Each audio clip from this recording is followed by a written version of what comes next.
Go. Welcome in live to another Rock Boys football podcast. Today we are going to go over actually for sure, my favorite team in the country this year and the team I have picked to win the national championship, the Georgia Bulldogs. It's been a little while since our last episode. We've been a little bit busy with planning a move and some other things, but we're back at it, giving you some breakdowns of our favorite teams going into the 2021 season. We are just over a month away from week 0, the first week kicking off. And so we're going to kind of start breaking down some games and some teams that we like. Without further ado, we're going to get right into the Georgia Bulldogs. Dill, what are your overarching thoughts on them Bulldogs? So I think this Bulldogs team is, really, really good personally. And I think they would have been really, really good last year if they were not hampered by some terrible play out of Stetson Bennett. Which it's an unconscionable move to have him starting in that season over JT Daniels, who looked. I mean, he's not like a Heisman type guy, but he looked really good. And combined him with a really dynamic backfield that wants to take a lot of carries and beat teams up. I think obviously their defense has been great for the past number of years, and I don't know. I think they're almost underrated because they weren't as good last year, and that was primarily because of one individual. Yeah, I kind of echoing you. This team, I mean, this is a Georgia football team that was beating Bama in the first half in Tuscaloosa last year. They were hanging around, running the ball well, playing good defense. They're a very talented team. They're just missing one position, and that's the most important position on the football field, and that's your quarterback. Stetson Bennett, JUCO transfer, just didn't have it. I mean, he's not he did what he could, but he isn't a Georgia football quarterback, and he isn't really a quarterback that's going to lead you to a national championship. In come JT Daniels for the second half of the season. I get it. He missed some of the games against some of the better defenses, but that offense unquestionably looked way, way better. So I watched the film on Cincinnati and Missouri. In Missouri, I didn't even think was the sharpest game, but he still moved the ball really well. I think he threw 10 touchdowns and only 2 interceptions. Really, really efficient with like a 178 passer rating. So this offense scored like 7 more points on average than they did with Stats. And so my problem is moving forward with them though is that you do take probably their most dynamic offensive player, George Pickens, out of the equation, at least for the first, probably at least half the season. It sounds I've heard that he might not be back the whole season, so that'd be a shame. But that's a dang shame. I mean, obviously they're gonna have to start the year right off with Clemson, which is gonna be a massive game, and I think they have the talent to do it, but they have really limited weapons coming back who have proved anything. Like the only guy who I genuinely thought was like an NFL player was that Darnell Washington at tight end, and I feel like you need more than a tight end to kind of drive a passing game more effectively. Especially I like Darnell Washington. Don't get me wrong, but he's athletic for his size, but he is like 270. So don't care if he plays well, but yeah, but you can tell he's not like a Kyle Pitts. He's not. I kind of what you said. You're not gonna run an offense through someone like Darnell Washington. You could run an offense through Kyle Pitts, but Darnell Washington isn't Kyle Pitts, although he is good. I'm not saying he's bad. Anyways, you good over there, big dog? Yeah. What I want to note, and this was a problem the whole season. Every game of film I watched the Bama game, I watched the Missouri game, I watched the Cincinnati game, and I've watched a little bit of some other games. Is Georgia, when it's 3rd and 5 and they need a play, they go to George Pickens every time. And they were although Karis Jackson, who I like a lot, caught 36 balls for actually 1 yard more than him, George Pickens was that feature. He was that guy that when we need a play, we're going to throw it up to him, and he oftentimes made those plays. Now, Like, Pickens got a late start to the year, right? Like I feel like he kind of came on really hard at the end, but he wasn't. yeah, Didn't seem like he got off to the greatest start. Just yeah. in a But stat. from what I noticed, like it's just they go to him. So I mean, what we'll look for is can Eric Gilbert realistically be that guy? Now we said Darnell Washington, you can't go through him, but like you can go through Eric Gilbert. He is like, if we're giving Kyle Pitts comps, and I want to just start throwing this down willy nilly, but like Eric Gilbert's pretty darn close. I mean, he's athletic freak with great size, and he moves like a wideout, which he's gonna play wideout with him this year. But I guess focusing on the wideouts right now, which is probably the biggest concern on their offense. Eric Gilbert will play probably that 1, Karis Jackson 2, and then they'll work Jermaine Burton in, who I actually like. He's really good with the ball in his hands. Oh, really? But he doesn't catch. No. So like I like it. I like his development. I like him as somebody who can develop into a decent football player because he's got the speed and he's got the shake. He just needs to polish up because he's not that good of a wideout, but he's got the traits. See, that's what I thought. I didn't think he was particularly close last year. Just from watching him, and it seems like they're going to need a true wideout to be kind of the guy there, and I don't think it's obvious who that's going to end up being. I mean, I think it is. Karis Jackson's improved. He's like. I mean, then you're playing with 2 tight ends as your. But like I don't know. Kyle, would you call Kyle Pitts? You call Kyle Pitts a tight end, but like he's just somebody who's gonna like be really hard to match up against. That's Eric Gilbert, in my opinion. I mean, if he can be Kyle Pitts, like great, but like there's been like 1 Kyle Pitts in the last 10 years. I mean, I like Jermaine Burton, he was 82nd nationally, the 15th best wide receiver in his class. He was a true freshman last year. So he was in a COVID year, true freshman, trying to kind of figure out that position at a high SEC football level. I'm bullish on his ability to get better.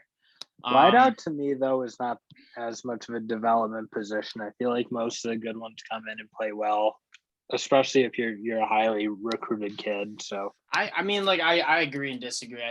I get that. Like there's guys who like are true freshmen, like all right, he's that dude. But there's also like Jermaine Burton, in my mind, has like that capability. He just needs to clean it up. He needs to be a little bit more consistent with his route running in his hands. A little bit like Kadarius Toney, what we said about Kadarius Toney. It's like this guy's as athletic as anybody on the field. He's just not a great wideout. He's not that great at the position because he doesn't run the cleanest routes, but he has the capability to.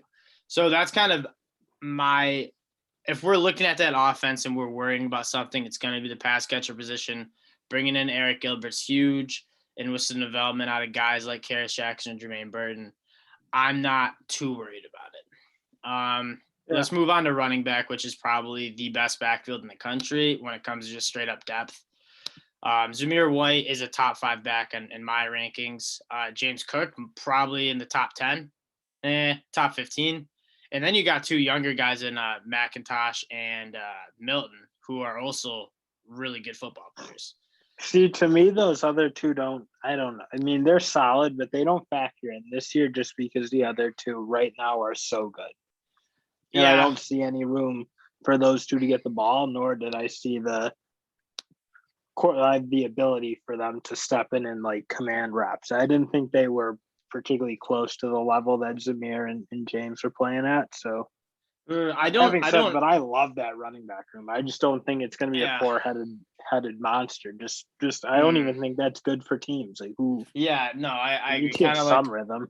Kind of like, yeah, I agree. There's definitely something like give the ball to that back and let him just start seeing the field and get him into a rhythm. And that guy's Zamir White. That being said, James Cook out of the backfield gives you a little something that Zamir White might not do as well. And then, Milton and McIntosh aren't necessarily going to be like the featured backs. They might come in for whatever they got to do. I like them. Probably after Zamir White and James Cook are gone. But nonetheless, a lot of depth, a lot of talent. That's a really strong position. And then moving quickly to their offensive line, they're losing Ben Cleveland and Trey Hill, which, I mean, those guys were good football players. I don't want to take anything away from them, but they both strike me. Trey Hill, especially. Ben Cleveland was a little bit of like I feel like he might be a loss in the locker room, and he was very good in the run game. But like I think those aren't going to be like irreplaceable losses. I think exactly that's my thought is just two wildly replaceable guys, and I think Ben Cleveland gave off the vibes of you thought he was better than he was because he was an antics guy. He was like a push trees, take his shirt off and look good. But then I think when you watch his game, it's not that great. It's I solid disagree. SEC I think he guard. was. He's I not think a- he was really good. I No, think he's you're not selling him short. dominant. He's a good he's a mid-round pick. That's exactly what he is. He's just a very cookie cutter replaceable player. I think his and I'll go back to it. I think his athleticism and his quote potential and the aura he brought was bigger than his game. I didn't think he was mauling guys. I didn't think he was like that imposing in game. So I don't know. I think he was I personally thought he was a little overrated. I think he's very replaceable considering how well that team's recruited across the board. Yeah, that guards is a replaceable thing. position. It's not that hard to fill. Yeah, I feel like we were just talking about that with Ohio State, and you're giving me some pushback. But center, they can't snap the ball. No, but that's Trey. That's where Trey Hill played. And now what we saw is Trey Hill missed that game against Mizzou. That was one of the pieces of film I watched. And you saw Warren Erickson come in and play really. I mean, he was playing well. He was moving bodies. Didn't see any bad snaps when it was rainy too. So he's comfortable snapping the ball. He was blocking well, and so he's a guy I like to roll in and be solid, a redshirt junior. Justin Schaefer is a guy who's been on that line for a couple of years now, and he'll be a solid guard.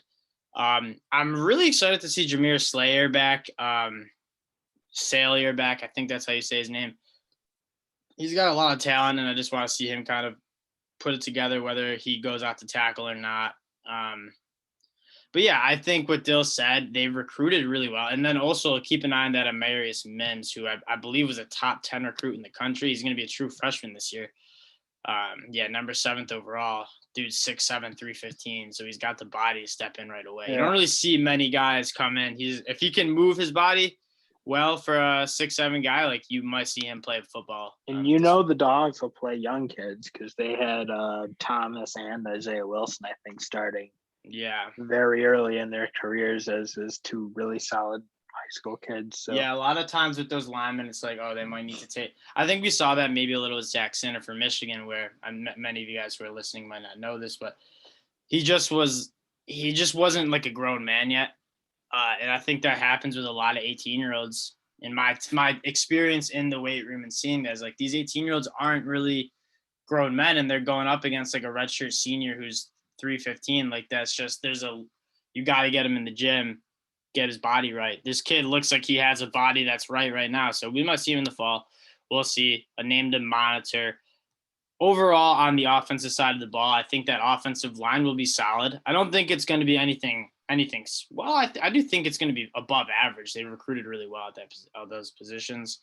Pass catcher, we'll see how Eric Gilbert can come in. I'm optimistic about it. They did lose Karis Robertson. He's just bounced around. He's a 2016 guy, 5-star, went to USC, transferred over here. Went to Clemson, transferred to Georgia. Now he's back. He's over at Auburn. So that kind of hurts, but he didn't really do much. Anyways, honestly, solid offense that I think is going to be way better than last year. But let's move over to the defensive side of the ball. And this is where I get excited. And this is why I think they're going to win a national championship this year. From that classic defense wins championships, like this is the best defense in the country, no ifs, ands, and buts, in my opinion, at least on paper. Let's start with this. That's definitely fair. They're sick. Start with their D-line. I'll start with their D-line. This is my favorite position group in the country. I'm really excited for this Adam Anderson cat. Whenever he got snaps, he was getting pressures. I don't know for the life of me why he wasn't playing more snaps last year. Every time he was getting pressure, it seemed like he was winning every single. Apparently, he's too small and doesn't play the run that well. But blah. Who runs the ball like that? You need guys who can rush the passer. I'm with you. maybe you want to keep him fresh for the third downs, but he was the best. I mean, he was rushing the passer at a just as good of a clip as Azeez was last year, in my opinion, whenever he was on the field. And then, I mean, looking at that interior, you got Jordan Davis and Devontae Wyatt, who are just two mammoths. Jordan Davis, I saw him at SEC Media Day today. Looks like a grown man, more than a grown man. Looks like the Mountain from Game of Thrones. Devontae Wyatt's very similar body type. And then I'll tell you who I'm really excited about, this Jalen Carter, number 88. I was watching film to look at Devontae Wyatt and Jordan Davis. And whenever this 88 cat came in, he had the best first step out of anyone on that Georgia. They need him because they need something different. The other two are the same players, like very much an old school throwback D tackle of the past. So I do think they're going to need Jalen Carter to step up and be more of that disruptive interior guy. Because the other two, you stick them together, and there's not going to be a whole lot of plays being made by your defense, although you're probably going to be very stout against the run. So, yeah, I mean, and then there's guys, I guess, some more depth in that interior. Julian Rochester, who I believe was injured last year. I've only read about him. Apparently, he's really solid football player. So I'm excited about him. Played a lot of football there. I know that. Yeah, and you get Travon Walker, who I think they like to kick in on the pass rush downs. He's also solid, a former top 20 recruit in the country. They recruited so well at this position. And I need to mention Nolan Smith. He's kind of like a linebacker, but he rushes the passer a lot. And he's also, he's the number one recruit in the country. Very good when he played. He didn't play as much as I would have liked. There's a couple of guys who didn't play. Adam Anderson, Nolan Smith. I would have liked to see them play more last year because I get Malik Herring's good, but like I don't know if some other guys wouldn't be better options.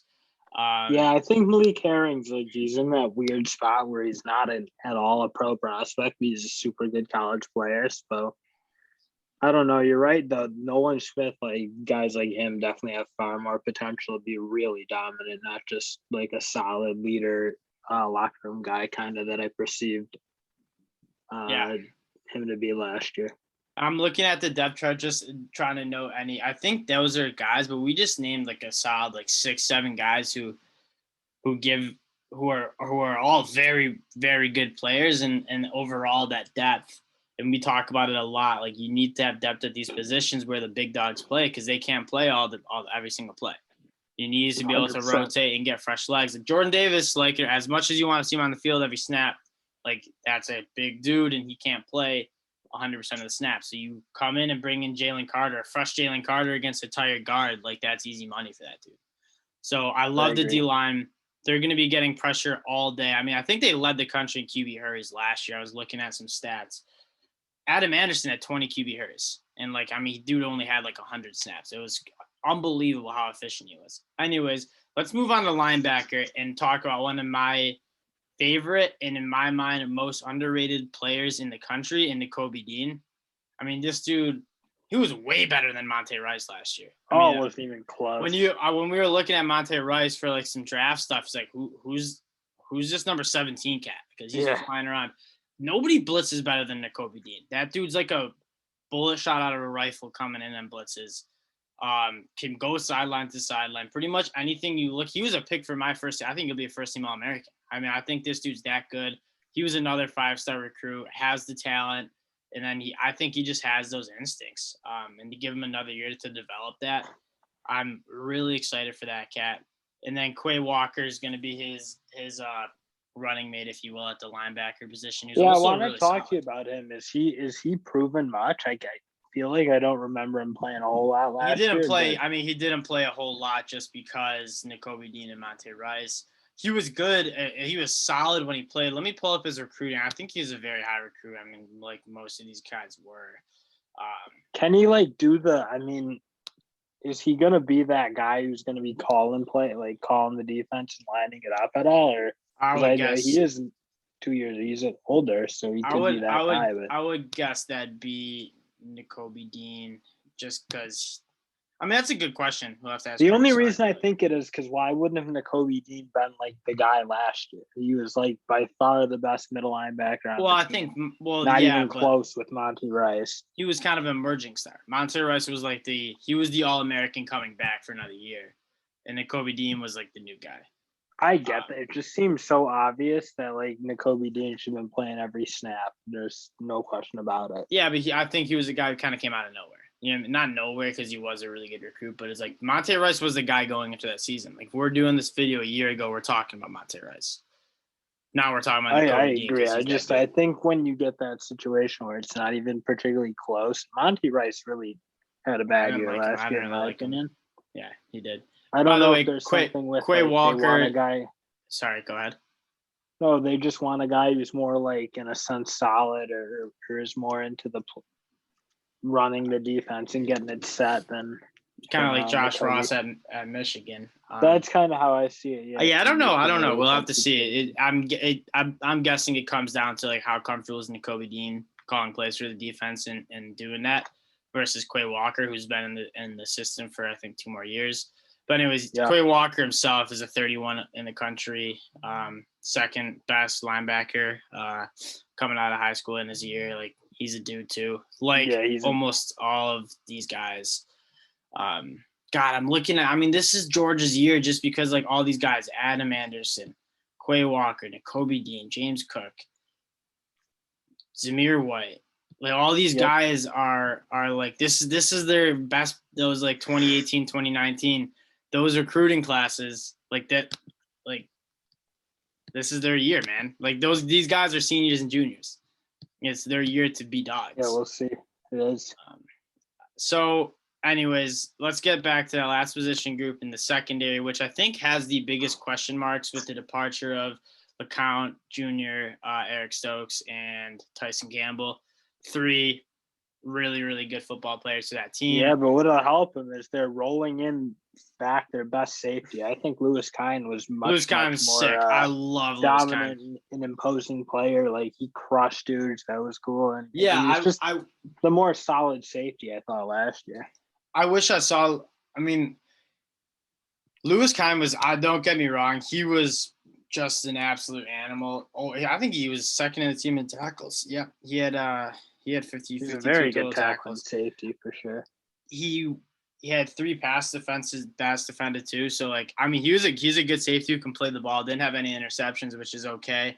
But yeah, I love Lewis Kine, and I think he's another guy who I think you say Lewis Seen. That's what the announcers were saying when I was Seen, when I was watching. Anyways, he's really good. Obviously LeCount Jr. hurts, but he's going to be good.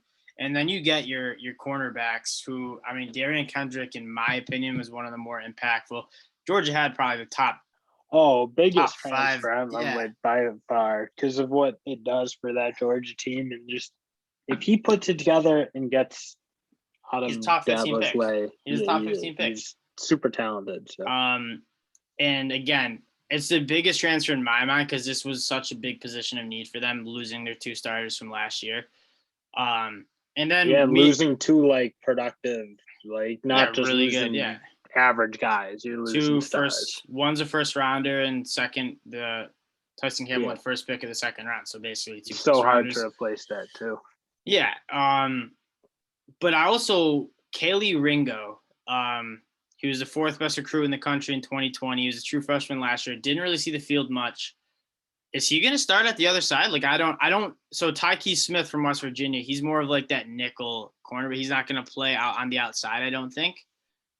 So I mean, it's going to be either Ringo, Kimber, I think people are talking about, or Amir Speed. So there's a couple guys who are I would like to see Ringo just because he's so athletic and so talented. But I think the good news is Darian Kendrick's locking down one side if you can get the most out of him. And then you have 3 guys who can go play the second on the other side who are all really, really good options for you, I think. And so you get to pick, all right, who's the most ready out of the bunch? And then you have some. It'll be a competitive battle. You're not gonna be stuck with anyone that you hate, probably. So exactly, no doubt that'll help. And depth never hurts ever. It's a long season. And then there's one guy that has to Sorry, keep going. Do you want to talk about the other safety or? No, I want to talk I about. don't even know who that is. I want to talk about Tyke Smith. Fair enough. Tyke Smith had 61 tackles for West Virginia last year. Was an All-American. Had 2 interceptions and 8 tackles for a loss. And so this guy, Tyke Smith, PFF has him as the 6th best player in the defensive player in the country. I mean, I am not that high on this dude. I like him a lot, but I'm not. I mean, PFF has their own ways of valuing players. Tyke Smith's sick though. He I don't know. I mean, like he's a nickel cornerback. Really good at what he does, but he also is phenomenal in the run game, as you can see with 8 tackles for a loss. It's an incredibly important position too. That nickel.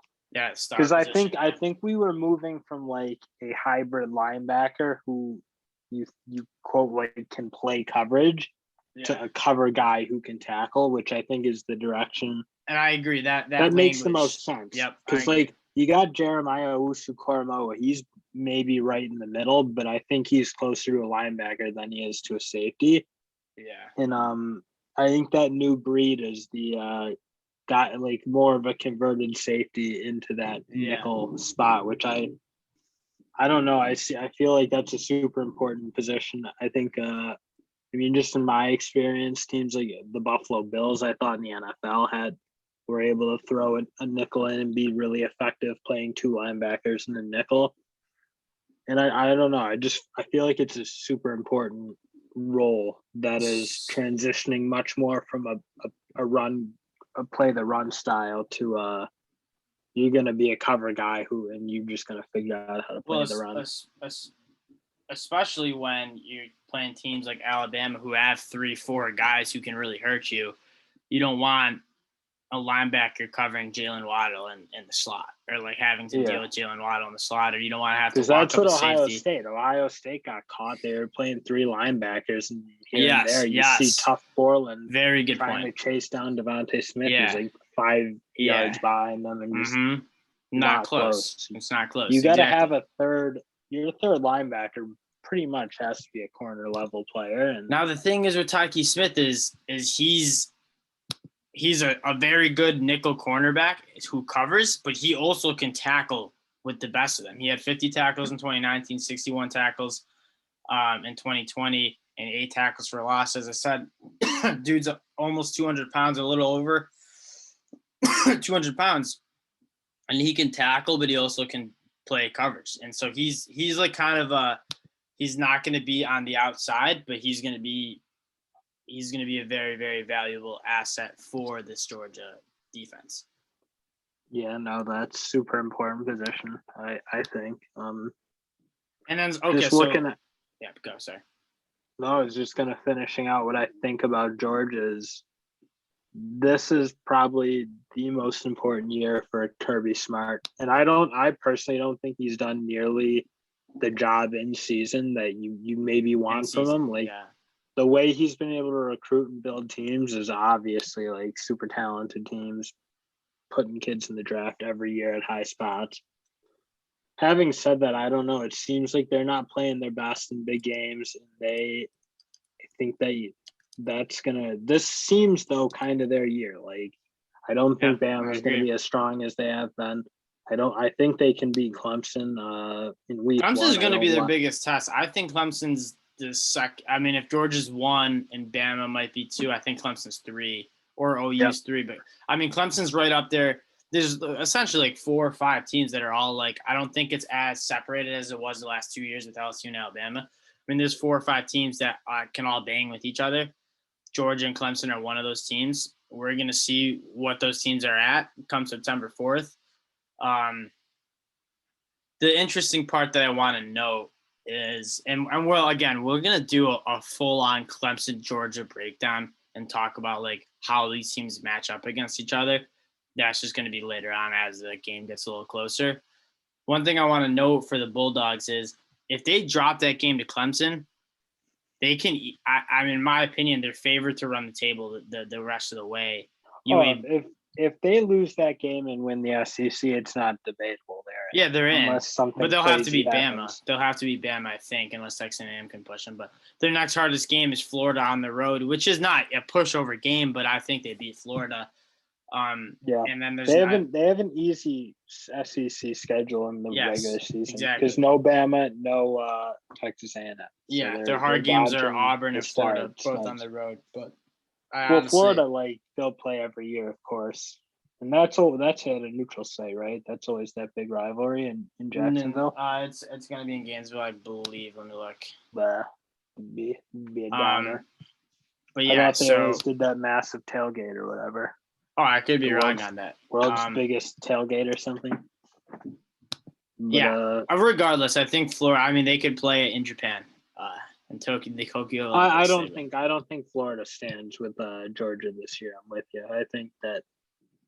Yeah, I'm looking at it. The only team I think has a prayer to beat them besides Clemson is Florida. Probably Florida and Jacksonville. Yeah, it's the only team. I don't think Florida's particularly close. I think they need to play one of those big SEC West schools in Bama or A&M to have a shot at losing. So yeah, but I mean, to wrap up the episode, and Doug kind of noted, this is the year that Alabama's probably not as good as they've been. Clemson is Clemson loses a decent amount, but they're going to be a good team. Ohio State loses Justin Fields. So like these teams, like it's kind of open. There's not like Alabama's not poised to be like the most dominant team in college football this year, as sometimes they are. On top of that, Georgia is bringing back. I mean, this is Georgia's year. Their 2018-2019 class was so good, and they're all back. You know what I mean? Like those Zamir White from 2018, James Cook from 2018, Adam Anderson from 2018. All top 50 recruits are back, plus that 2019 class that was number 1 in the country.